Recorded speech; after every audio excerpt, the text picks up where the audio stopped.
सदाशिवसमारम्भां शङ्कराचार्यमध्यमाम् अस्मदाचार्यपर्यन्तां वन्दे गुरुपरम्परां। हरिः ओं श्रीगुरुभ्यो नमः। हरिः ओं। అష్టావకర గీత 35వ భాగం 15వ అధ్యాయంలో ఉన్నాం. 4వ శ్లోకం.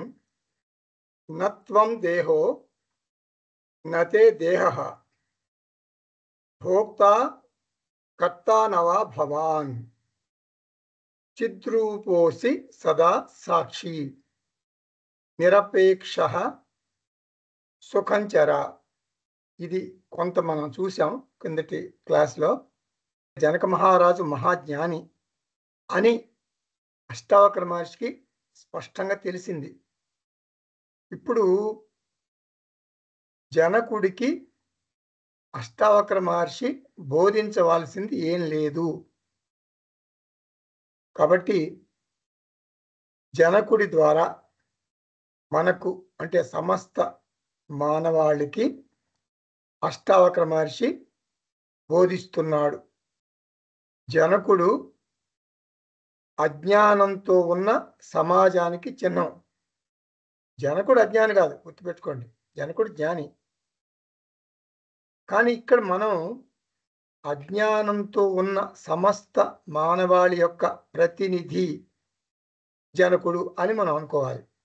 అష్టావకర మహర్షి జనకుడిని మిషగా పెట్టుకుని మనుష్య జాతికి ఆత్మ విద్యను అంటే వేద విద్యను అంటే బ్రహ్మ విద్యను అందిస్తున్నాడు. వేదాంత విద్యార్థికి శ్రవణం, మననం, నిధిధ్యాసనం ఈ 3 తప్పనిసరిగా ఉండాలి అంటున్నారు అష్టావకర మహర్షి. గుర్తుపెట్టుకోండి. చాలామంది ఈ వేదాంతం క్లాసులకు వస్తారు, చాలా క్యాజువల్గా వస్తారు, క్యాజువల్గా వింటారు, క్యాజువల్గా ఉంటారు. కాబట్టి వాళ్లకు ఆత్మజ్ఞానం వంట పట్టదు, రాదు, వాళ్ళకి జీవితంలో రాదు. కొన్ని తమాషాగా క్లాసులకు వస్తారు, వింటారు, ఉంటారు, అంతే.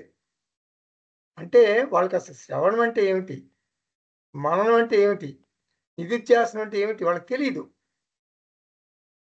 క్యాజువల్ అన్నమాట, చాలా క్యాజువల్. ఇప్పుడు నా క్లాస్ అష్టావకర గీత క్లాస్ ఉంది, మళ్ళీ క్లాస్కి వస్తారు అంతే.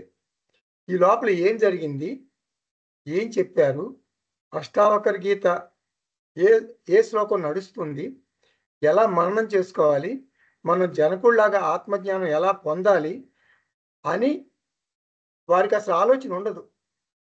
క్లాస్కి వస్తారంటే వింటారు, మళ్ళీ క్లాస్కి వస్తారు. అంటే మననం ఉండదు, ఇది చేస్తూ ఉండదు, ఓన్లీ శ్రవణం కూడా క్యాజువల్గా ఉంటుంది. ఆన్లైన్ క్లాసుల్లో ఇప్పుడు ఐ టు ఐ కాంటాక్ట్ ఉండదు కదా, ఏదో తమాషాగా వింటుంటారు. అలా కాదు ఆత్మబంధువులారా. శ్రవణం అంటే శాస్త్రం ఏం చెప్తుందంటే చాలా చాలా చక్కగా చెబుతుంది. 5 పాయింట్లు చెబుతుంది. శ్రవణం అంటే క్రమంగా వినాలి, క్రమ పద్ధతిలో వినాలి, క్రమబద్ధంగా, కంటిన్యూస్గా, క్రమంగా, క్రమ పద్ధతిలో వినాలి, క్రమంగా వినాలి, మధ్యలో బ్రేక్ రాకూడదు. కొన్ని సంవత్సరాల పాటు చేయాలి. భుక్తి ముక్తి అని 2 ఉంటాయి శాస్త్రంలో. భుక్తి అంటే పొట్ట నింపుకోవటం. మనం పొట్ట నింపుకోవటం కోసం ఏం చేస్తున్నాం? LKG, UKG, first class, second class, 10th class, intermediate 25 ఏళ్ళు శ్రమ పడ్డాం కదా పొట్ట నింపుకోవటం కోసం. 25 ఏళ్ళు. మరి ముక్తి కోసం 5 ఏళ్ళు శ్రమ పడలేము. 2 విద్యలు ఉన్నాయి, అపరావిద్య, పరావిద్య. అపరావిద్య అంటే లౌకిక విద్య, బాగా పైసలు సంపాదించుకోవటం. పరావిద్య అంటే ఆత్మవిద్య, బ్రహ్మ విద్య. ఇది జ్ఞానయోగం. అపరావిద్య ఈజ్ యూస్ఫుల్ ఫర్ లివింగ్. పరావిద్య only will make the living meaningful. మళ్ళీ చెబుతున్నా, స్వామి పరమార్థానంద మన స్వామీజీ చెప్పిన మాటలు, అమృత గుళికలు. అపరావిద్య ఈజ్ యూస్ఫుల్ ఫర్ లివింగ్. పొట్ట నింపు కోసం పనికి వస్తుంది. 25 ఏళ్ళు కష్టపడ్డారు, ఒక డిగ్రీ పొందారు, ఏదో సంపాదించుకుంటున్నారు, తింటున్నారు. పరావిద్య will only make the living meaningful. Meaningful living కావాలి మీకు. కేవలం ఆత్మజ్ఞానం మాత్రమే ఇస్తుంది. కనీసం 25 ఏళ్ళు పొట్టకూటికి మీరు కష్టపడితే మరి ఆత్మజ్ఞానం కోసం, ఆత్మవిద్య కోసం 5 ఏళ్ళు కష్టపడలేరా? సీరియస్గా, సిన్సియర్గా, క్యాజువల్గా కాదు, కష్టపడి శ్రవణం చెయ్యాలి. ఇది శ్రవణానికి డెఫినిషన్. తర్వాత శ్రవణంతో పాటు కాంప్లిమెంటరీ శ్రవణం అంటే కాంప్లిమెంటరీ. పక్కన ఏముంటుంది? మననం ఉండాలి. ఆ పక్కన నిధిధ్యాసనం ఉండాలి, లేకపోతే ఉపయోగం లేదు. మననం అంటే శ్రవణం చేసిన దాన్ని పదే పదే ఆవు నెమరు వేసుకున్నట్టుగా నెమరు వేసుకోవాలి. ఏం చెప్పారు? కనెక్షన్ ఏమిటి? ఈ టాపిక్కి ఆ టాపిక్ కనెక్షన్ ఏంటి? What is karma yoga, what is jnana yoga? ఆ రెండింటికి కనెక్షన్ ఏమిటి? కర్మయోగంలో మనం ఏం చేస్తాం? జ్ఞానయోగంలో ఏం చేస్తాం? మరి ఉపాసనా యోగం అంటే ఏమిటి? మననం. ఈ మననం ద్వారా ఏం జరుగుతుందంటే నీలో ఉన్నటువంటి అనుమానాలు, డౌట్స్, అంటే ఇంటలెక్చువల్ డౌట్స్, అసలు గురువు మాటలు నీ మనసులోకి చొరబడాలంటే ఒక రకమైనటువంటి ఒక ఓపెన్ మైండ్ ఉండాలి. నాకు తెలియని విషయాలు గురువు చెప్తున్నాడు కాబట్టి నేను వినాలి. ఇది శాస్త్రం, గురువు చెప్పేది శాస్త్రం. ఇది ఆత్మవిద్య, జ్ఞానయోగము. చాలా సీరియస్గా మీరు వింటేనే మీకు అబ్బుతుంది. ఆత్మవిద్య లేనివాడు వాడి లైఫ్ వేస్ట్. వాసన లేని పువ్వు లాంటిది. ఏదో 84 లక్షల జీవరాశులు వచ్చాయి ఈ భూమి మీదకి, మనం కూడా వచ్చాం, అంతే. అవి పోతాయి, మనం కూడా పోతాం. జంతువునాం నరజన్మ దుర్లభం అంటారు. మానవ జన్మ ఎంత పవిత్రమైంది. సో శ్రవణం అంటే అది, మననం అంటే ఇది. అంటే పదే గుర్తెచ్చుకోవాలి. మరి నిధిధ్యాసనం అంటే అసలు మననం వల్ల మీకు అసలు చాలా వరకు డౌట్లు క్లారిఫై అయిపోతాయి. ఆ జ్ఞాన మదం అంటే ఆ మదం తగ్గిపోతుంది. నాకు తెలియని విషయం లేదు, గురువు గారికి ఏదో కొంత తెలుసు, నాకు కూడా చాలా వరకు తెలుసు అని అనుకోవటం జ్ఞానమదం. నాకు తెలియని విషయాలు గురువు గారు చెప్తున్నాడు అనేటటువంటి ఆస్పెక్ట్ లేకుండా ఓపెన్ మైండ్తో వింటే కొంత శాస్త్రం నీలో దూరుతుంది. ఆ దూరిన దాన్ని మననం చేసుకుని కొంచెం అట్లా నిలుపుకుంటావు. నిష్ట, ఆ మంచిగా నిష్ట, జ్ఞాన నిష్ట కలగాలంటే నిధిధ్యాసనం పనికొస్తుంది. నిధిధ్యాసనం అంటే నీ బుర్రలో ఉన్నదాన్ని పదే తలుచుకుని ఇంకా తలుచుకుని, అంటే ఒక డాక్టర్ గారు నీకు మందిస్తారు, మందిచ్చి ఏదో యాంటీబయాటిక్స్ సంథింగ్ ఏదో ఇస్తారు, నీకు జబ్బు వచ్చింది. ఆ జబ్బు వస్తే, నీకు రోగం వస్తే డాక్టర్ దగ్గరికి వెళ్తే, గురుగారు మీరు మార్నింగ్ బ్రేక్ఫాస్ట్ అయిన తర్వాత ఈ ట్యాబ్లెట్ వేసుకోండి, ఆఫ్టర్నూన్ మళ్ళీ లంచ్ అయిన తర్వాత ఈ ట్యాబ్లెట్ వేసుకోండి, రాత్రి డిన్నర్ తర్వాత ఈ ట్యాబ్లెట్ వేసుకోండి, 3 పూటలు వేసుకోవాలి అని చెప్తాడు, ఒక మందు ఇస్తాడు మీకు. అలాగే ఈ శాస్త్రం, మననం చేసుకున్నటువంటి శాస్త్రం, మననం చేసుకున్నటువంటి వేదాంతం, ఈ మననం చేసుకున్నటువంటి అష్టావకర గీత ఏం చేయాలి? మీరు నిధిధ్యాసనం అంటే మార్నింగ్ ఒక ట్యాబ్లెట్ వేసుకోవాలి, మార్నింగ్ గుర్తుపెట్టుకోవాలి, అంటే పదే తలుచుకోవాలి దాన్ని, గుర్తుపెట్టుకోవటం అంటే. మరి ఆఫ్టర్నూన్ ఒకసారి గుర్తుపెట్టుకోవాలి, ఈవినింగ్ ఒకసారి గుర్తుపెట్టుకోవాలి. అసలు గుర్తుపెట్టుకుంటూనే లేవాలి, నిద్ర లేస్తూనే అది గుర్తుపెట్టుకుంటూ లేవాలి. మళ్ళీ పడుకునేటప్పుడు మళ్ళీ ఒకసారి గుర్తుపెట్టుకోవాలి. మీరు జీవించాలి, మీ నరంలోను అణువులోను అది నిండి ఉండాలి నిధిధ్యాసనం అంటే. పదే ఇప్పుడు బుక్ మార్కర్స్ ఇచ్చాం మీకు, అక్కడ అందరికి పంచాం, అక్కడ విద్యని క్యాంప్లో. అదే కదా సారం. అది అసలు బైహార్ట్ చేసేయాలి మీరు. అది బైహార్ట్ చేసి వాటిని పట్టుకోవాలి. నేను చైతన్యాన్ని, నేను సర్వవ్యాపకమైన చైతన్యాన్ని, నేను నిత్యమైన చైతన్యాన్ని, నేను అసంగమైన చైతన్యాన్ని, నేను ఈ దేహం కాదు. అంటే నీకు కుటుంబం ఎక్కడుందండి? ఈ దేహం కాకపోతే ఇంక కుటుంబం ఉంటుందా? ఇంకా బంధుమిత్రులు ఉంటారా? అలా అనుకోగలగాలి.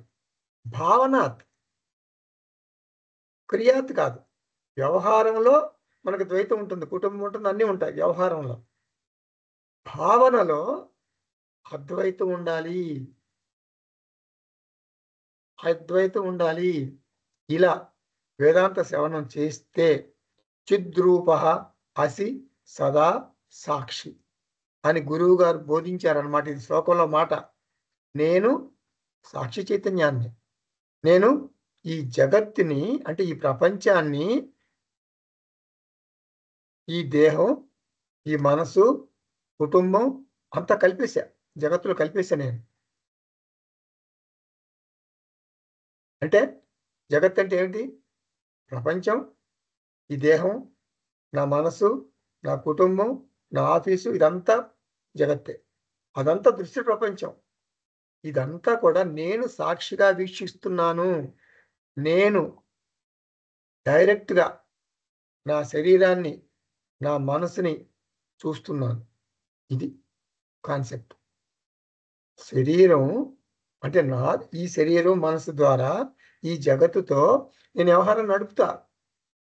శరీరం, మనసు, కుటుంబం, జగత్తు అంతా నాకు దృశ్యం. నేను సాక్షి చైతన్యంగా చూసేటటువంటి దృశ్యం.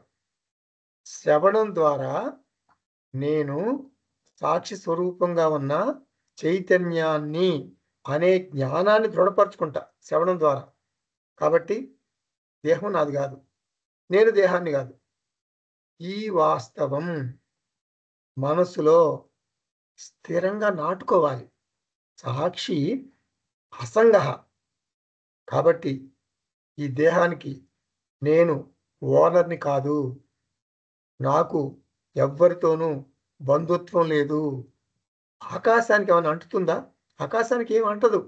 ఆకాశానికి తనదంటూ ఏది లేదు. ఆకాశం అసంగం. నేను దేహం కాదు. దేహం నాది కాదు. మరి ఈ దేహం ఎవరిది? ఈ దేహం భగవంతునిది. భగవంతుడు సృష్టికర్త. ఈ దేహం కూడా సృష్టిలో ఒక భాగమే. దీని మీద పెత్తనం ఎవరిది? భగవంతుడిది. భగవంతుడి చేతిలో పెత్తనం ఉంది. ఈ దేహం ఎప్పుడు, ఎక్కడ జన్మించాలి, ఎక్కడ పుట్టాలి? భగవంతుడే. ఎంతకాలం జీవించాలి? భగవంతుడే. ఎప్పుడు మరణించాలి? భగవంతుడే. ఇదంతా దైవేచ్ఛ, దైవ ఇచ్ఛ, భగవంతుడి ఇచ్ఛ. అంటే ప్రారబ్ధం ప్రకారం, కర్మ సిద్ధాంతం ప్రకారం ఈ దేహం నడవడిక ఉంటుంది. కర్మ సిద్ధాంతం నాకు తెలియదు. నా ప్రారబ్ధం, కర్మ సిద్ధాంతం అంటే ప్రారబ్ధం నాకు తెలియదు. కర్మల అదృష్టం, అదృష్టం. అదృష్టం అంటే ఫార్చునేట్ అని కాదు. నా దృష్టికి అందదు అది. ఆ దృష్టం నా దృష్టికి అందదు. మన కంటికి కనిపించదు. పాప ప్రారబ్ధం, పుణ్య ప్రారబ్ధం నాకు తెలియదు. ఒక జన్మ కాదు, కోట్ల కోట్ల కోట్ల కోట్ల గత జన్మల్లో చేసినటువంటి ఫలితం ఇప్పుడు ప్రారబ్ధ కర్మలాగా నాకు వస్తుంది. అందువలన ఈ దేహానికి యజమాని భగవంతుడు, రక్షకుడు భగవంతుడు. దేహం యొక్క భవిష్యత్తు భగవంతుని చేతిలో ఉంటుంది. ఈ దేహానికి నేను కొన్ని పనులు చేస్తా. నేను ఈ దేహానికి ఒక ట్రస్టీ, అంతకుమించి ఏం కాదు. దేహం యొక్క వర్తమానం నా చేతిలో ఉంది. భవిష్యత్తు భగవంతుని చేతిలో ఉంది. మననం ద్వారా ఈ విషయం స్పష్టంగా తెలుసుకోవాలి. నత్వం దేహో నతే దేహః. ఇది మననం. ఈ దేహం భవిష్యత్తు గురించి ఆలోచించి దిగులు చెందితే, మళ్ళీ చెప్తున్నా, ఈ దేహం భవిష్యత్తు గురించి బాగా ఆలోచించి దిగులు చెందితే భగవంతుడు ఆజ్ఞను ఉల్లంఘించినట్లు, భగవంతుడు ఆజ్ఞను ధిక్కరించినట్లు. దేహం యొక్క భవిష్యత్తు నిర్ణయించేది ఎవరని చెప్పాను? భగవంతుడు. కాబట్టి నేను దిగులు పడితే భగవంతుడు ఏం చేస్తాడు? ఏమిట్రా నా ఏరియాలోకి వస్తున్నావు అని భగవంతుడు నాకు శిక్ష విధిస్తాడు. శిక్ష ఏమిటి? సంసారం. నిరపేక్ష భవ అంటే భయం, దిగులు, ఒత్తిడి, ఆందోళన కట్టిపెట్టు. విపరీత భావనలు మానుకో. జీవుడిగా ఈ దేహాన్ని వాడుకో. ఈ దేహం భవిష్యత్తు గురించి ఒక ఓనర్గా భావించి దిగులు పడొద్దు. దిగులు దిగులు అంటే వర్రి మనిషికి ఒక అలవాటు. ప్రతి మనిషికి అది ఒక అలవాటుగా మారిపోయింది. దిగులు ఎక్కువైతే వేదాంత శ్రవణం వలన నీకు ఏం ప్రయోజనం ఉండదు. దిగులు ఎక్కువైన కొద్దీ వేదాంత శ్రవణం వలన కలిగే ప్రయోజనం తగ్గుతుంది. వేదాంత శ్రవణం నిష్ప్రయోజనం అవుతుంది. భగవంతుడి ఆజ్ఞను ధిక్కరించి భగవంతుడు చేయాల్సిన పని నేను చేస్తున్నాను. అదే దిగులు పెట్టుకోవటం అంటే. దానికి శిక్ష ఏమిటి? భగవంతుడు ఏం శిక్ష చేస్తాడు? సంసారం అంటే పునర్జన్మ. సంసారం అంటే పునర్జన్మ. పునరపి జననం, పునరపి మరణం. ఆందోళన, ఒత్తిడి, ఒక అలవాటు. అసలు ఆందోళన అనేది, దిగులు అనేది ఒక అలవాటుగా మారిపోయింది. ఈ అలవాటు ఎలా ఉంటుందంటే మరణ సమయంలో కూడా మనకు భగవంతుడు గుర్తుకురాడు. మరణ సమయంలో కూడా గుర్తుకురాడు. ఎందుకంటే అలవాటు అయిపోయింది కదా. ఈ దిగుల్ని, ఈ విపరీత చర్యని, ఈ ఆందోళనను నిధిధ్యాసనం ద్వారా పోగొట్టుకోవాలి. వాసన నివృత్తి జరగాలి.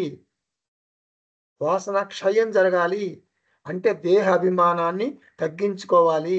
అందుకే అష్టావక్ర మహర్షి అంటున్నాడు నిరపేక్ష. అపేక్ష అంటే ఏదో ఎక్స్పెక్టేషన్స్ పెట్టుకోవటం. మీరు నాకు వచ్చి బట్టలు పెడతారు, లేదా నేను మీకు బట్టలు పెడతాను. మీ పెళ్ళికి వచ్చి నేను 100 రూపాయలు ఇస్తాను, మీకు ఏదో కానుకలు ఇస్తాను, మీరు నాకు కానుక. ఇదంతా ఏదో అంచనాలు. మీరు ఇంటికి వస్తే చేతులు చూస్తా, మీరు స్వీట్ బాక్స్ తెచ్చారా లేదా అని. నేను మీ ఇంటికి ఎవరింటికన్నా వెళ్తే మీరు ఆ కప్పులు మోగుతున్నాయో లేదో చూస్తారంటే వాళ్ళు ఛాయ్ పెడుతున్నారని అర్థం. కప్పులు మోగకపోతే ఏంటి ఇంకా ఛాయ్ పెట్టట్లేదు వీళ్ళు అనుకుంటారు. ఏదో అంచనాలు పెట్టుకుంటారు. ప్రతి పనిలోనూ కొన్ని అంచనాలు ఉంటాయి మనకి. అపేక్ష అంటే అంచనాలు, అంటే ఆశించటం, ఎదురు చూడటం. ఇక్కడ నిరపేక్ష అంటే అటువంటి ఏమి ఉండవు. ప్రశాంతంగా ఉంటాం. చింత, దుఃఖం, ఆందోళన ఏముండవు. Present is the best present given by the Lord అంటారు మన స్వామీజీ. Present is the best present given by the Lord. అంతే. నా చేతుల్లో ఉంది వర్తమానం మాత్రమే. భవిష్యత్తు గురించి ఆరాటం, దిగులు నిధిధ్యాసనం ద్వారా తొలగించుకుంటే వేదాంత శ్రవణ మననాల ద్వారా పొందే ప్రయోజనం ఎక్కువగా ఉంటుంది. ఏమిటి ఆ ప్రయోజనం? సుఖం చర. సుఖంగా, హాయిగా, తేలిగ్గా, మరి ఒత్తిడి లేకుండా జీవితం గడుపుతావు. ఈరోజు ఏమి చేయాలో అది నేను చేస్తా. రేపు గురించి భగవంతుడు ఆలోచిస్తాడు. అది నా పరిధిలోకి రాదు. ఇది కర్మ సిద్ధాంతం. ఇది సుఖంచర. ఒత్తిడి లేకుండా జీవితాన్ని ఆస్వాదించాలి, ఆనందించాలి. 5వ శ్లోకం చూద్దామా? రాగద్వేషౌ మనోధర్మ న మనస్తే కదాచన నిర్వికల్పోసి బోధాత్మ నిర్వికార సుఖం చర. రాగద్వేషాలు ధర్మం, మనోధర్మాలు. నీది అనబడే మనస్సు నీది కాదు. చైతన్యమైనటువంటి నీ సమక్షంలో అది తెలియబడుతుంది. నీలో ఏ మార్పు రావటం లేదు. ఇది తెలుసుకుని సుఖంగా జీవించు. ప్రతి శ్లోకంలోనూ శ్రవణం, మననం, నిధిధ్యాసనం ఈ 3 చెప్పారు. 4వ శ్లోకంలో ఏమన్నారు? చిద్రూపోసి సదా సాక్షి అంటే శ్రవణంలో నేను అర్థం చేసుకున్న జ్ఞానం. నత్వం దేహో నతే దేహ, నాకు దేహాభిమానం లేదు. ఇది గుర్తు చేసుకోవాలి మననంలో. నిరపేక్ష అంటే నిధిధ్యాసనం గురించి చెబుతుంది ఇది. అంటే ప్రయత్నపూర్వకంగా ధ్యానంలో భవిష్యత్తు గురించి బెంగ అనే ఆలోచనను తుంచివేయాలి. ఒక చెడ్డ అలవాటును మానుకోవాలంటే ఒక మంచి అలవాటును పదే పదే గుర్తుకు తెచ్చుకోవాలి. బెంగ అనే వాసన అంటే ఆలోచన నిరంతరం జరిగే ప్రక్రియ. ఇది మనం ఏం చేస్తామంటే కావాలని అలవాటు చేసుకుంటాం. కుటుంబ సభ్యుల్ని ఒక్కొక్కరిని తలుచుకుంటాం. ఆందోళన చెందుతాం. పౌరుషేణ ప్రయత్నేన అంటే ప్రయత్నపూర్వకంగా నువ్వు సైకిల్ తొక్కుతున్నావు. సైకిల్ తొక్కితే ఏం చేస్తున్నావు? స్పీడ్‌గా తొక్కుతున్నావు. భగవంతుడా కొంచెం సైకిల్ స్పీడ్ తగ్గించు భగవంతుడా. ఈ సైకిల్ బాగా స్పీడ్‌గా వెళ్తుంది తగ్గించు భగవంతుడా అని అడుగుతున్నాం. భగవంతుడు ఏమంటాడు? అరే నువ్వే పెడలింగ్ చేస్తున్నావు కదా సైకిల్‌ని. నువ్వు పెడల్స్ నీ చేతుల్లో ఉన్నాయి. నీ కాళ్ళతో తొక్కుతున్నావు స్పీడ్‌గా. మరి నువ్వు ఆపాలిరా. నీ చేతుల్లో ఉందిరా అది. సైకిలు స్పీడు నీ చేతుల్లో ఉంది. నువ్వు ఆగాల. నేనేం చేస్తాను? నీ చేతిలో ఉంది. ఆ పెడల్స్ నీ కాళ్ళలోనే ఉన్నాయి. భగవంతుడు సంసారాన్ని ఆపలేడు. మనం భయాలు, ఆందోళనలు ఇలాగే కొనసాగిస్తే భగవంతుడు ఏం చేయలేడు. ప్రతి ఆందోళన, దేహ అభిమానం, కుటుంబ అభిమానం ఇవన్నీ కూడా బాగా బలపరుస్తుంది. ప్రతి ఆందోళన కూడా. ఫలితంగా మనకి ఏం వస్తుంది? పునరపి జననం, పునరపి మరణం. అంతే పునర్జన్మ. ఛాయిస్ నీదే. నేను నిస్సహాయుడిని అంటాడు భగవంతుడు. 4వ శ్లోకంలో ఏం చెప్పారు? దేహం గురించి చెప్పారు. ఇప్పుడు 5వ శ్లోకంలో ఏం చెప్తున్నారు? మనస్సు గురించి చెప్తున్నారు. 2 ఒకటే. మనం దేహాన్ని గురించి ఏమి ప్రయోగించామో, ఏ రూల్స్‌ని ప్రయోగించామో అదే రూల్స్‌ని ఈ మనసు విషయంలో కూడా మనం ప్రయోగించాలి. నేను మనసు కాదు. మనసు నాది కాదు. ఎందుకని? అది నాకు అనుభవాన్ని ఇచ్చేటటువంటి ఒక ప్రమాణం. నేను నా మానసిక స్థితిని, గుణాల్ని పరిశీలించగలుగుతున్నా. నా భావోద్వేగాలు అంటే నా ఎమోషన్స్ నేను చూడగలుగుతున్నా.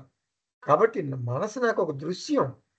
ఇతర వస్తువులను చూసినట్లే నా మనసుని నేను చూస్తున్నా. మనస్సు నా దేహానికి చాలా దగ్గరగా ఉంది. మీకు బాగా ఉదాహరణ చెప్పాలంటే స్పెట్స్. స్పెట్స్ అంటే కళ్ళజోడు. కళ్ళజోడు కూడా ఒక వస్తువే కదా! ఒక బుక్కు, ఒక పెన్ను అలాంటి ఒక వస్తువు కళ్ళజోడు.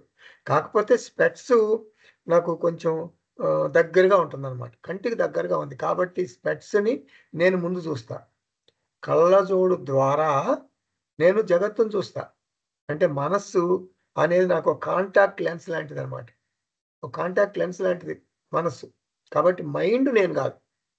అది నాది గాదు. ఎందుకు నాది గాదు? ఆత్మ అసంగః. నేను ఆత్మ. అసంగ ఆత్మ. కాబట్టి ఆత్మకు దేనితోనూ బంధం లేదు. అహం మనః న. మనః మమ అపి న. నేను మనసుని గాదు. మనసు నాది గాదు.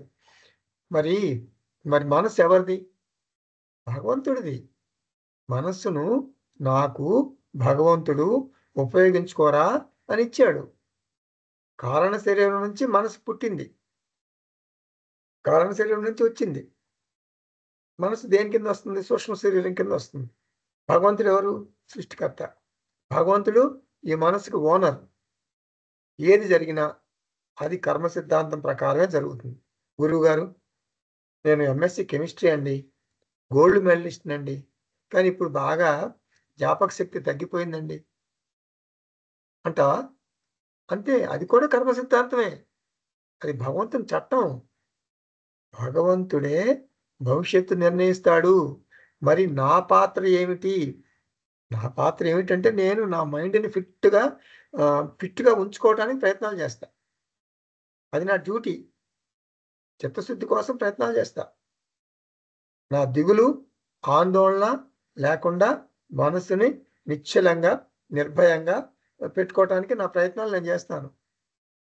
కానీ మనస్సు భవిష్యత్తు గురించి ఆలోచించి దిగులు చెందకూడదు. నా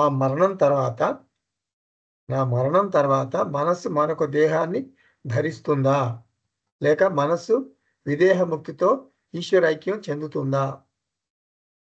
ఈ రకమైనటువంటి స్పెషల్ ఆందోళన స్పెషల్ ఆందోళన ఎందుకంటున్నానంటే ఇది మనకే ఉంటుంది. అంటే మన వేదాంత విద్యార్థులకు మాత్రమే ఇలాంటి ఆలోచనలు ఉంటాయి. వేరే వాళ్ళకి అసలు ఏం తెలుసు, విదేహముక్తి అంటే ఏం తెలుసు, పునర్జన్మ అంటే ఏం తెలుసు, వాళ్ళకి ఏం తెలియదు. వాళ్ళ అదృష్టవంతులు వాళ్ళకేం తెలియదు. కాబట్టి మనకి వేదాంత అధ్యయనం వలన అదనంగా మన కొత్త ఒక వర్రీ వచ్చింది, ఒక ఆందోళన వచ్చింది. ఏమిటది? మరణం తర్వాత సూక్ష్మ శరీరం ఏమవుతుంది, జన్మ రాహిత్యమా పునర్జన్మ, ఏం జరుగుతుంది? కాబట్టి మనసుకి భవిష్యత్తులో ఏమి జరుగుతుంది అని దిగులు చెందకు. ఒక ట్రస్టీలాగా నీ మనస్సును నీవు చూసుకో. నీ మనసుకు నువ్వు చేయగలిగినంత చెయ్యి. ఆందోళన వదిలిపెట్టు. నీవు ఆందోళన చెందటం ఆపకపోతే నీవు భగవంతుని చట్టాన్ని నీ చేతుల్లోకి తీసుకున్న వాడివి అవుతావు. అలా చేస్తే నీకు శిక్ష పడుతుంది. ఆ శిక్ష పునరపి జన్మం.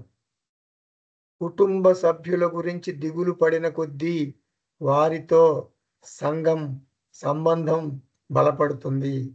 మరల పునర్జన్మ, మరల అదే ఆందోళన, అదే దిగులు, ఇదే కొనసాగుతుంది.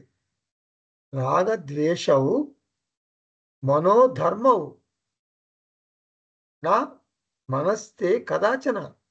మనసు కాదు, మనసు నీది కాదు. మనః తవ నా భవతి కదాచన. వ్యక్తిత్వం, రాగద్వేషాలు మనసుకు సంబంధించినవి, కానీ ఆత్మ అయినటువంటి నీకు సంబంధించినవి కాదు. రాగద్వేషాలు మనోధర్మాలు. ఇక రాగద్వేషాలు అంటే ఏమిటది? వ్యక్తిత్వం అనుకోవాలి. మనసు యొక్క వ్యక్తిత్వం. ఇది పూర్తిగా మనం నియంత్రించలేము. చాలా చాలా చాలా ఫ్యాక్టర్స్ ఉన్నాయి. నీ అప్బ్రింగింగ్, నువ్వు ఎలా పెంచబడ్డావు, ఆ నేపథ్యం ఏమిటి, నీ పూర్వజన్మ ఏమిటి, నీ కుటుంబ నేపథ్యం ఏంటి, ఎన్నో పరిస్థితులు మనసు మీద పనిచేస్తాయి. సాధ్యమైనంత వరకు మనసుని ఆరోగ్యంగా ఉంచుకోవడానికి ప్రయత్నించు. కానీ నేను పూర్తిగా మనోనియంత్రణ చేయలేను. అది అనంతమైన సిద్ధాంతాలకు లోబడి పనిచేస్తుంది. ఆ సిద్ధాంతాలు నాకు తెలియదు.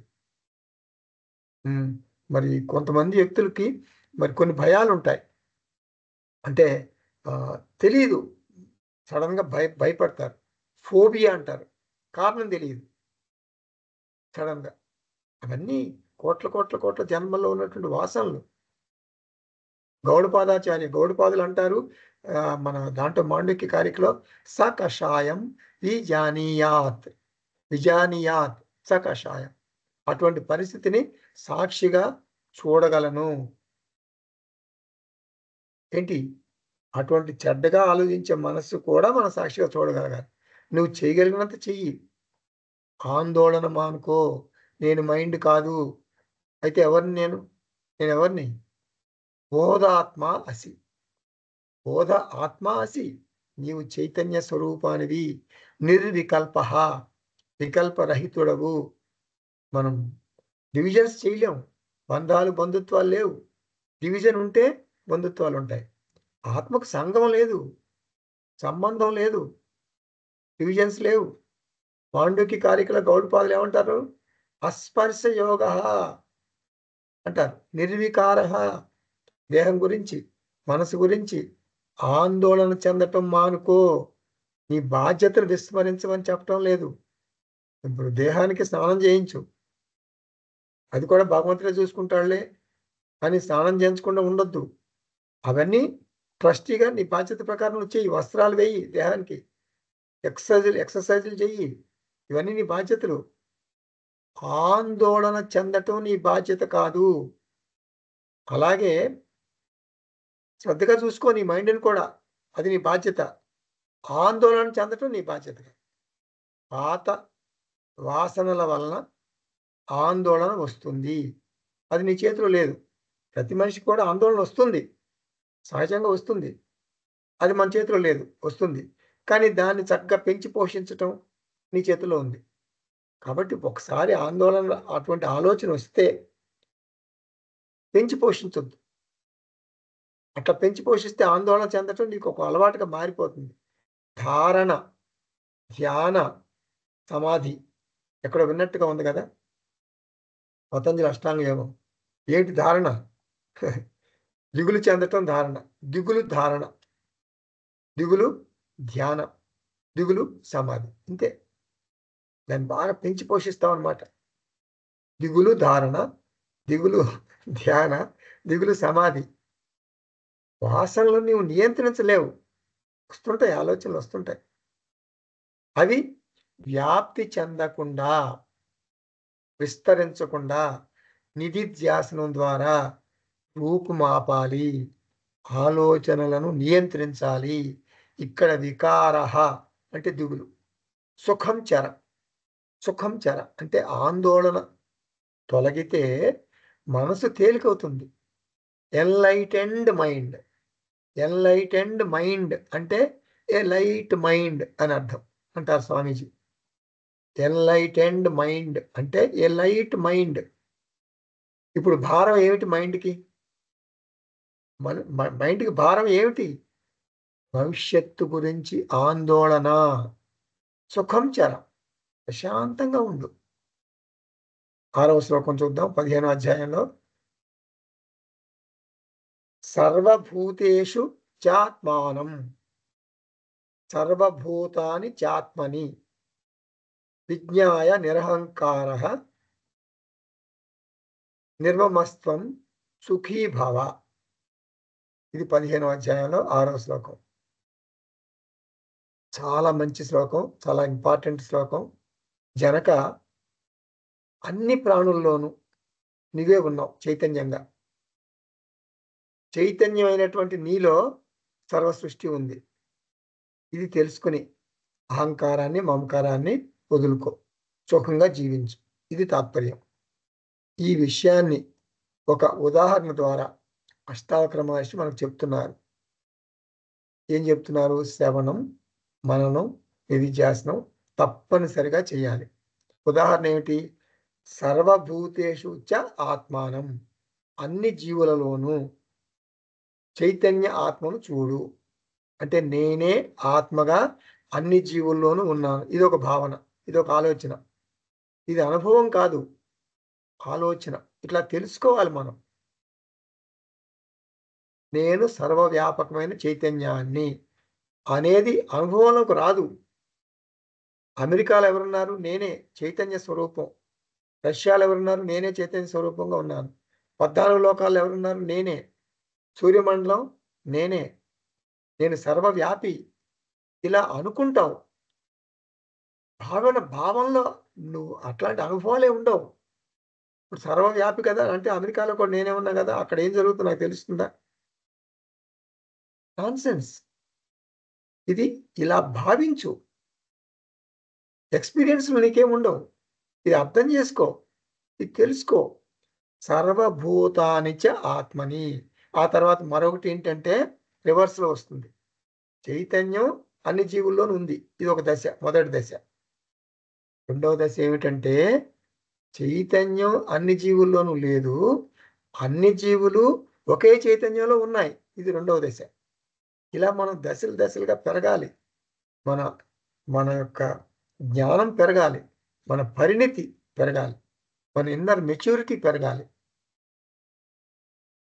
మొదట ఏమన్నాం? కుండలో ఆకాశం ఉంది అంటాం. ఇదో కుండ. కుండలో ఆకాశం ఉంది అంటాం. ఈ హాల్‌లో ఆకాశం ఉంది. నా పొట్టలో ఆకాశం ఉంది. తలలో ఆకాశం ఉంది. చాలా మందికి తలలో కూడా చాలా స్పేస్ ఉంటుంది. ఆకాశం అంటే స్పేస్. ఖాళీ ప్రదేశం. తలంతా ఖాళీగానే ఉంటుంది. పొట్టంతా ఖాళీగా ఉంటుంది. అన్ని కుండల్లోనూ ఆకాశం ఉంది. అది మొదటి దశ. ఆ తర్వాత ఏమంటాం? కుండలన్నీ, హాలులన్నీ, పొట్టలన్నీ, తలలన్నీ ఒకే ఆకాశంలో ఉన్నాయి. ఇది రెండోది. రెండో దశ. పరిణితి చెందిన దశ. పరిణితి చెందిన దృష్టి. ఈ దృష్టి వలన ఏమిటి ప్రయోజనం? జాగ్రత్తగా వినండి ఆత్మబంధువులారా. ఇప్పుడు నేనేం చెప్పాను? 2 చెప్పాను. కుండలో ఆకాశం ఉంది, మొదటి దశ. కుండలన్నీ ఆకాశంలోనే ఉన్నాయి, అది 2వ దశ. నేను ఆత్మగా అన్ని జీవుల్లోనూ ఉన్నాను, మొదటి దశ. అన్ని జీవులు ఆత్మలైనటువంటి నాలోనే ఉన్నాయి, ఇది 2వ దశ. ఈ 2 దశలు తెలుసుకుంటే మనకు ఏంటి ప్రయోజనం అంటే, కోట్ల కోట్ల కోట్ల జీవులు పుడతాయి, కోట్ల కోట్ల జీవులు పుడతాయి, మరణిస్తాయి. అలాగే ఈ దేహం, నా దేహం, నా భౌతిక దేహం ఏమి స్పెషల్ కాదు, ఏమి భిన్నంగా లేదు. అలా తెలుస్తుంది మనకి. స్పెషాలిటీ ఏంటి దీనికి? నా ఇంట్లో కరెంటు పోయింది, అంతే, కరెంటు పోయింది. కానీ మనం ఏం చేస్తాం? వెంటనే పక్కింట్లో ఉందా అని చూస్తాం. పక్కింట్లో కూడా కరెంట్ లేదు, అమ్మయ్యా అని సంతోషపడతా. ఇప్పుడు కరెంటు పోతే నాకు చెమట పడుతుంది, ఫ్యాన్ లేదు కాబట్టి. చెమట పట్టడం అలాగే ఉంటుంది. పక్కింట్లో కూడా కరెంట్ లేదు, పక్కింట్లో కరెంట్ ఉన్నా లేకపోతే నాకు చెమట పట్టడం మానలా. ఇప్పుడు పక్కింట్లో కూడా కరెంట్ లేదని తెలిస్తే నాకు సంతోషం, నా మనసుకు సంతోషం. What is this? పరిస్థితి ఒకటే, నా దృష్టిలో మార్పు వచ్చింది. పురాణాల్లో ఎందరో భక్తులు కష్టాలు పడినట్టు చెప్తారు. ధర్మరాజు కష్టాలు పడ్డాడు, ద్రౌపది కష్టాలు పడింది. ఏమర్థమైంది మీకు? భక్తి వలన సమస్యలు దూరం కావు, భక్తి వలన సమస్యలు దూరం కావు, కష్టాలు కనుమరుగైపోవు. భక్తి వలన మనస్సుకు శక్తి వస్తుంది, కష్టాలను భరించే శక్తి వస్తుంది. ఇది తెలియక చాలా మంది నేను మరి భక్తుణ్ణి, నాకెందుకు ఈ కష్టాలు అని ఆశ్చర్యం ప్రకటిస్తారు. పూజలు, భక్తి ప్రారబ్ధ కర్మఫలాన్ని ఆపలేవు. అస్తి జాయతే వర్ధతే విపరిణమతే అపక్షీయతే వినశ్యతి. షడ్వికారాలు ఏ జీవి తప్పించుకోలేదు. భగవంతుని చట్టాలు అందరికీ సమానమే. ప్రకృతిలో సహజంగా జరిగే సంఘటనలను ఎవరు తప్పించుకోలేరు, సహజంగా జరిగిపోతాయి. సూర్యోదయం అవుతుంది, అమ్మో సూర్యోదయం అవుతుంది బాబో, అయ్యో సూర్యోదయం అయిపోతుంది ఎట్లాగరా అని భయపడతారా? సూర్యోదయం అవుతుంది అని నాకు భయంగా ఉందని అనకూడదు, అది సహజం. సూర్యుడు ఉదయిస్తాడు, న్యాచురల్. తరచుగా సృష్టి ప్రక్రియను వన్స్ ఇన్ ఎ వైల్ కాదు, తరచుగా సృష్టి ప్రక్రియను నిశ్చితంగా మనం పరిశీలించాలి. అన్ని దేహాలు రోగగ్రస్తం అవుతాయి, జీవులు మరణిస్తాయి, అంటే అన్ని దేహాలకు మరణం సంభవిస్తుంది, ఇది సహజం. దిగులు చెందాల్సిన పని లేదు. విజ్ఞాయ ఈ వాస్తవాలను అర్థం చేసుకుని నిర్మమః నిరహంకారః భవ. ఈ దేహానికి, మనసుకు, ఇంద్రియాలకు యజమానిని నేనే అనే భావాన్ని వదిలిపెట్టు. దేహాన్ని భగవంతుడుకు అంటే దైవానికి సమర్పించు. భగవంతుడు యజమాని. నిర్మమః అంటే మమకారం లేదని అర్థం. నిరహంకారం అంటే నేను అనే భావం లేదు, అహంకారం లేదు. నేను నాది అనే భావాలు లేవు. ఈ 2 కలిస్తేనే అభిమానం అంటారు, దేహాభిమానం. అభిమానం ఉంటే, ఈ దేహానికి నేను ఓనర్ని అనే బలమైన తలంపు ఉంటే అది ఎలా వదిలించుకోవాలి? అభిమానం ఆందోళన రూపంలో బయటపడుతుంది. అభిమాన త్యాగ అంటే దేహాభిమాన త్యాగ అంటే చింతా పరిత్యాగ. కాబట్టి నిధిధ్యాసనంలో ప్రయత్నపూర్వకంగా ఆందోళన చెందే ఆలోచన ధోరణిని విడిచిపెట్టాలి. అలా చేస్తే సుఖీ భవ. వర్తమానం నాకు భగవంతుడు ఇచ్చినటువంటి బహుమానం, అది నా చేతిలో ఉంది. భవిష్యత్తు గురించి బెంగపడటం మూర్ఖత్వం. సుఖీ భవ, సుఖంగా జీవించు. ఇది జనకుడి గురించి చెప్పిన సందేశం కాదు. జనకుడు జ్ఞాని, జనకుడికి సమస్యలు లేవు. ఇది మనకు చెప్పారు అష్టావక్ర మహర్షి, మన కోసం చెప్పారు. 7వ శ్లోకం చూద్దాం. 15వ అధ్యాయంలో విశ్వం స్ఫురతి యత్రేదం తరంగా ఇవ సాగరే తత్వం ఏవ న సందేహః చిన్మూర్తౌ విజ్వరో భవ. చిదానంద రూప చైతన్యం అయినటువంటి నీలో సాగరంలో తరంగాల వలె భావాలతో విశ్వం స్ఫురిస్తుంది. మానసిక కల్లోలాన్ని విడిచిపెట్టి సుఖంగా జీవించు. ఇది తాత్పర్యం. ఇక్కడ విశ్వరూప ధ్యానం చెప్పారు. అంటే సృష్టి మీద ధ్యానం, సమష్టి మీద ధ్యానం. విశ్వం యత్ర స్ఫురతి అంటే సర్వవ్యాపకమైనటువంటి చైతన్యాన్ని భావన చేయాలి.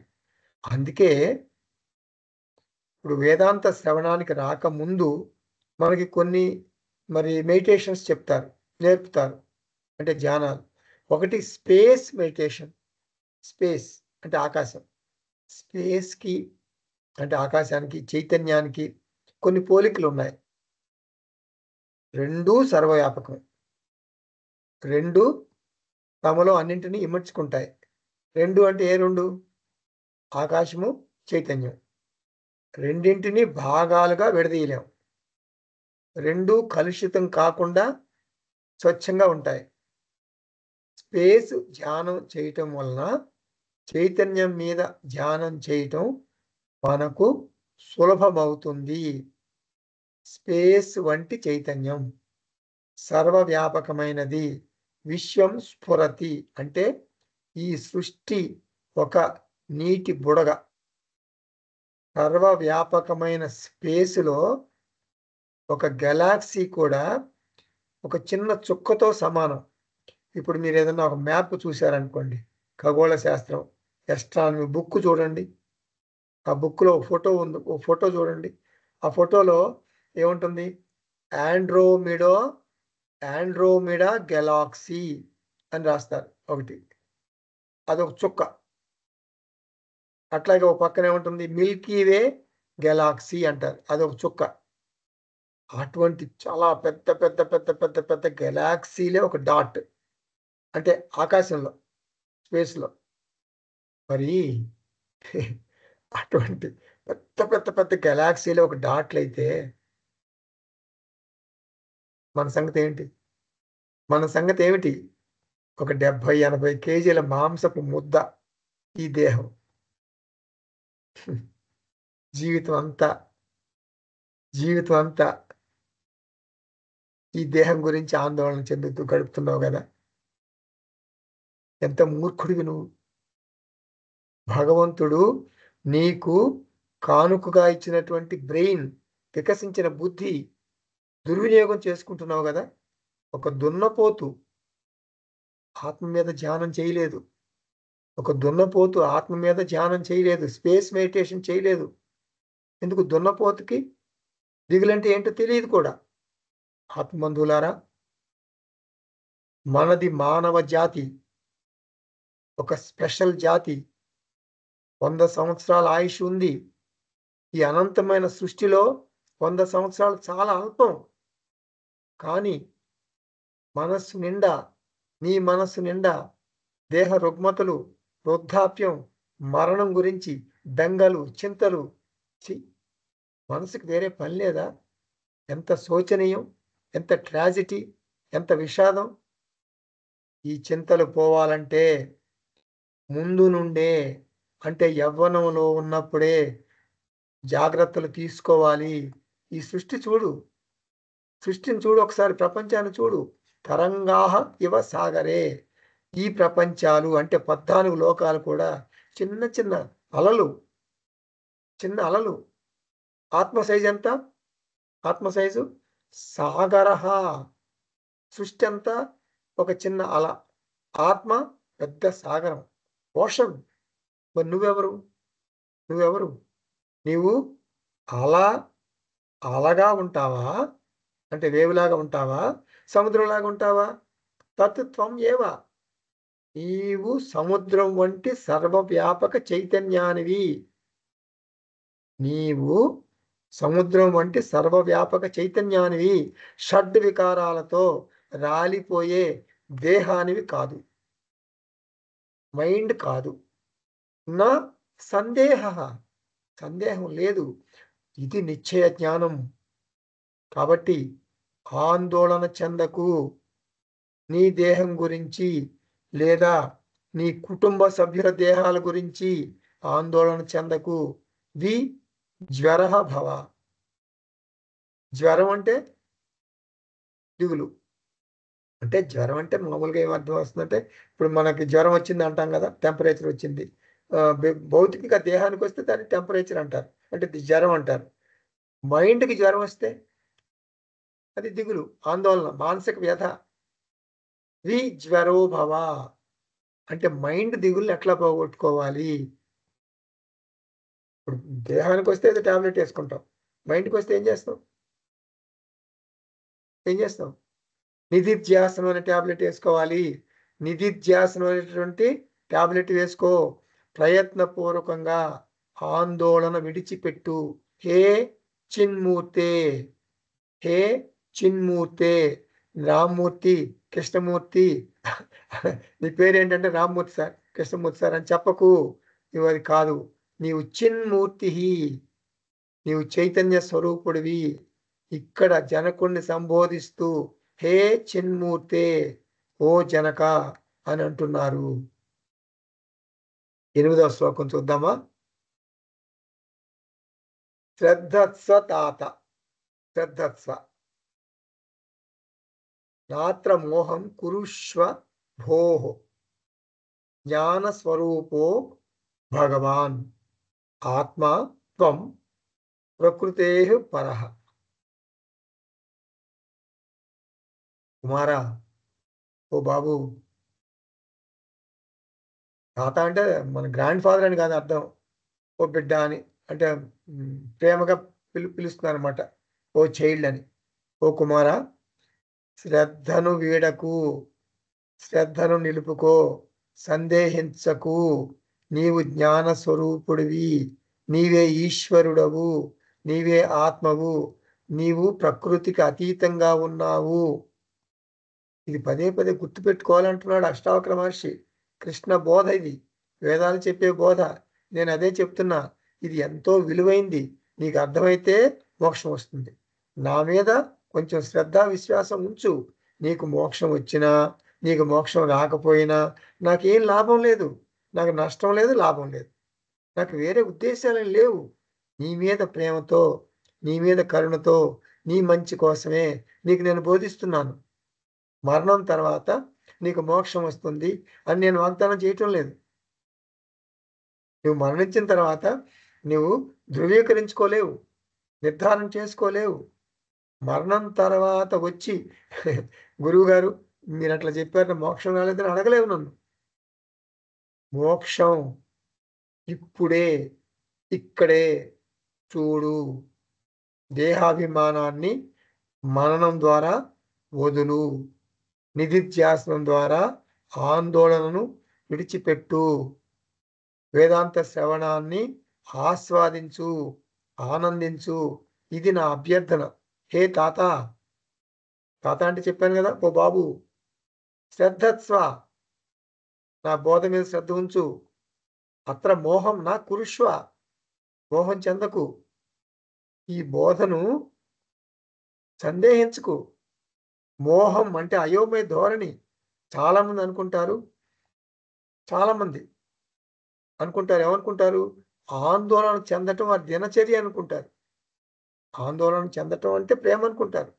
ఆందోళన, ఆరాటం వ్యక్తపరిచేటటువంటి తల్లి పిల్లల్ని ఎక్కువగా ప్రేమిస్తుంది అని అపోహపడతారు చాలామంది. మనశ్శాస్త్రంలో ఆందోళన గురించి, దిగులు గురించి చెప్పలేదు. దిగులు, ఆందోళన ఇది నిషిద్ధ కర్మ, శాస్త్ర విహిత కర్మ కాదు. ఆందోళన శాస్త్ర నిషిద్ధ కర్మ. కుటుంబం గురించి సహజంగా ఆందోళన చెందుతాం కదా అని అనొద్దు. నీవు కుటుంబానికి బాధ్యతగా తల్లిగా తండ్రిగా ఏమి చేయాలో అది చెయ్యి, కర్మ చెయ్యి, అది నీ బాధ్యత. ఆందోళన నీ బాధ్యత కాదు, ఆందోళన నీ డ్యూటీ కాదు. అత్ర మోహం నా కురుష్వ. ఆత్మ జ్ఞాన స్వరూప. నీవు ఆత్మ చైతన్యానివి. నీవు ఆత్మ అనుకుంటే మరి దేహం మనసు ఆబ్జెక్ట్స్గా వస్తువులుగా చూడగలుగుతావు. నీవు నేను ఆత్మ అనుకుంటేనే దేహాన్ని మనస్సుని ఒక వస్తువులుగా ఆబ్జెక్టులుగా చూడగలుగుతావు. అప్పుడు నీ దేహం జగత్తులో ఒక భాగం అవుతుంది. అప్పుడు నీ దేహానికి ఎవరు ఓనరు? భగవంతుడు స్పష్టంగా తెలుస్తుంది. భగవంతుడు సృష్టి స్థితి లయ కర్త. అప్పుడు నేను ఆందోళన చెందను. భగవంతుడు ఆస్తి అయినటువంటి దేహం గురించి ఆందోళన చెందను. నేను ఆందోళన చెందటం హాస్యాస్పదం తెలుస్తుంది. ఆత్మ జ్ఞాన స్వరూప. ఆత్మ అంటే భగవాన్. ఇది జీవాత్మ పరమాత్మ ఐక్యం, మహావాక్యం. ఆత్మగా త్వం ప్రకృతే పరః. నీవు ప్రకృతికి లేదా పదార్థానికి విలక్షణంగా ఉన్నటువంటి ఆత్మవు. ప్రకృతిలో 3 విషయాలు ఉంటాయి, 3 విషయాలు ఉన్నాయి. 1 జగత్తు, 2 దేహం, 3 మనస్సు. ఈ 3 కూడా మ్యాటర్, పదార్థం. నీవు వాటికి అతీతంగా అసంగంగా ఉన్నటువంటి ఆత్మ. చాలామంది ఏమనుకుంటారంటే, చాలామంది సాధారణంగా వేదాంతం క్లాసులకు రారు, కర్మకాండలోనే మునిగిపోతారు, కర్మకాండలోనే జీవిస్తారు, కూరుకుపోతారు. ఎందుకు వేదాంత క్లాసులకు రారు? టైం ఉందండి, ఇప్పుడు అప్పుడే మాకేం అర్థం కావట్లేదు, కొంచెం దేఖేంగే బాద్ మే దేఖేంగే అంటారు.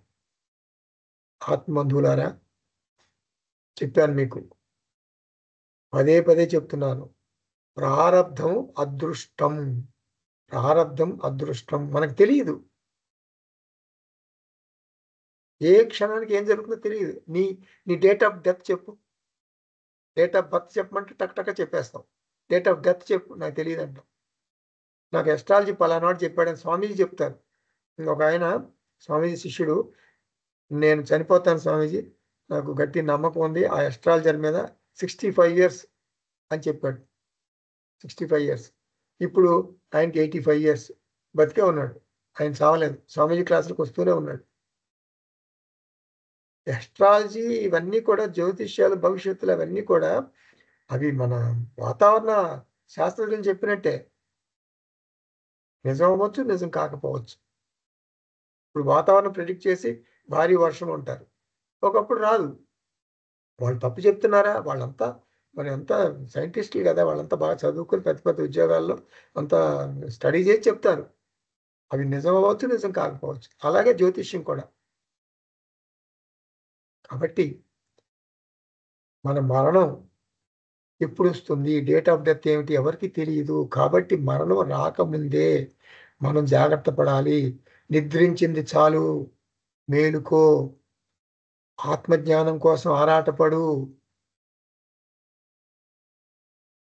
అజ్ఞానం అనేటటువంటి ఒత్తిని మనం ఆర్పేసేయాలి. ఆత్మజ్ఞానం అనేటటువంటి ఒత్తిని వెలిగించుకోవాలి. ఎప్పుడు? మరణించడానికి ముందే. ఎప్పుడు మరణిస్తావు? ఒక ఆయన చాలా పెద్ద ఉద్యోగస్తుడు. ఆయనకి ఇంకా ప్రమోషన్ ఇచ్చారు. ఆ ప్రమోషన్‌లో నెలకు 1,00,000, 2,00,000 పెంచేశారు జీతం. అసలే చాలా పెద్ద ఉద్యోగం. చాలా, చాలా, చాలా పెద్ద సాలరీ, ఫ్యాట్ సాలరీ.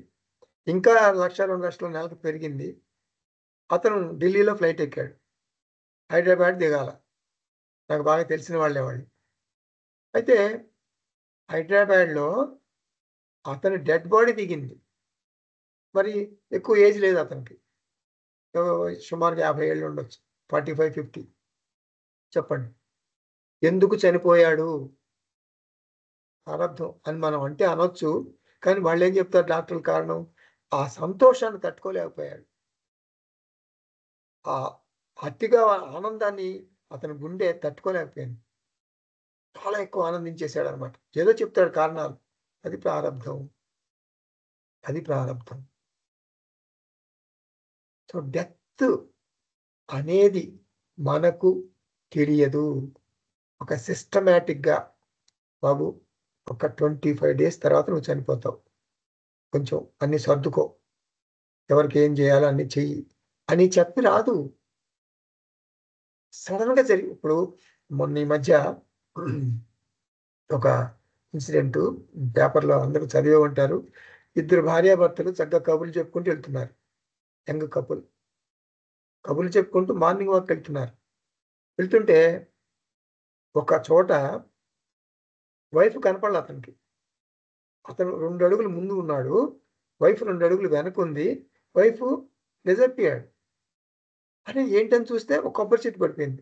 ఆ వైఫ్ మీద కరెక్ట్‌గా వైఫ్ ఎంత సైజ్ ఉంటుందో అంత సైజు కొబ్బరి చెట్టు వైఫ్ మీద పడిపోయింది.